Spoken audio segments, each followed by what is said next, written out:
జిల్లాలో అక్రమాలకు గురైన 2 ఎకరాల ప్రభుత్వ భూమిని లక్ష్మీపురం మాజీ సర్పంచ్ మిట్టపల్లి పద్మ తిరిగి ప్రభుత్వానికి అప్పగించడం జరిగిందని జిల్లా కలెక్టర్ సందీప్ కుమార్ ఝా తెలిపారు. సోమవారం జిల్లా కలెక్టర్ సందీప్ కుమార్ ఝా సమీకృత జిల్లా కలెక్టర్లో ప్రభుత్వ భూమి అప్పగింతపై ఎస్పీ అఖిల్ మహాజన్తో కలిసి పాత్రికేయుల సమావేశం నిర్వహించారు.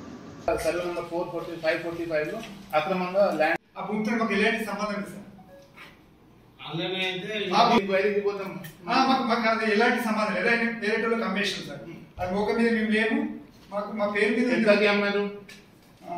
lakhs అన్నాం సార్. మేము 2,40,000 కొన్నాం సార్ 2017లో.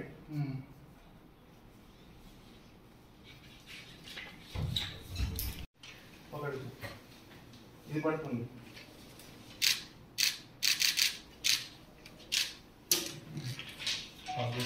పాస్బుక్ లో ఇక్కడ సర్వే నంబర్ 545 ఉంది లక్ష్మీపూర్లో. ఈ 545 లో వీళ్ళు 2 acre ల్యాండ్ 2019లో తీసుకున్నారు అక్రమంగా.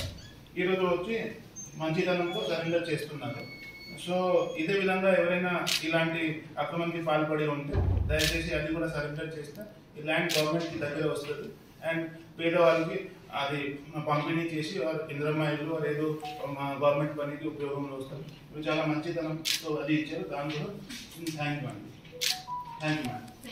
వాళ్ళకి ఏమైనా నజరానా కానీ ఏమన్నా కానీ ఇస్తున్నారా? నజరానా వాళ్ళు ఇవ్వాలి. రైతు బంధు తీసుకున్నారు, అన్ని తీసుకున్నారు. అక్రమంగా గవర్నమెంట్కి నజరానా వాపస్ వాళ్ళే ఇవ్వాలి. So we'll send demand notice మీకు ఇవ్వడం జరుగుతుంది. అప్పుడు మీకు నజరానా గవర్నమెంట్కి వాపస్ చేయండి. ఓకే, థ్యాంక్ యూ అండి.